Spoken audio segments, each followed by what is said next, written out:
So there's been a bit of a fuss about Mathys Tel not getting into the Champions League squad. Well, I guess you've got to look at it with a sensible head on and say, well, we were never going to fill all the spots because of the homegrown quota and club trained quota and under a certain age quota and all this sort of business. So there was always going to be someone that's going to have to miss out. And then when you look at it, okay, we talk about maybe Brandon Austin not going as a third goalkeeper. But then if you lose him, then you have to lose somebody else, apparently. And so defensively, Davies gets in, but then he's filling your homegrown quota or club-trained quota or whatever it is.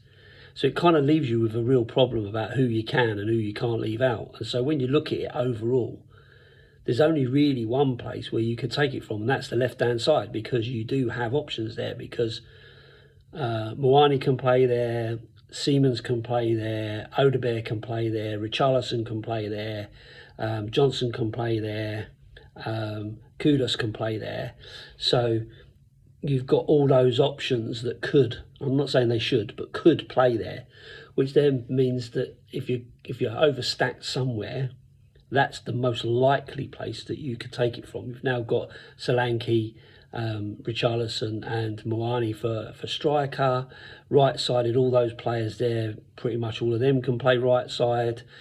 So you're pretty much stacked out there. So then that's where you've got to pick someone. And clearly, Frank likes Odebear, and so it feels like Tel is probably the lowest on the level, bearing in mind 3 of those are brand new players. So that's the reasoning around that for Mathys Tel for me. It makes sense, but there'll be other games for him to prove what he can do. So I don't think everybody needs to get their knickers in a twist too much about it. And the kid is only 20 years of age, so I think, let's lay off the hate and give the guy a chance to really see what he can do this season before we give any real judgment, depending on how many minutes he actually gets. Let's see what he can do and support the kid until such time as he really is shown as not good enough and the club want to move him on.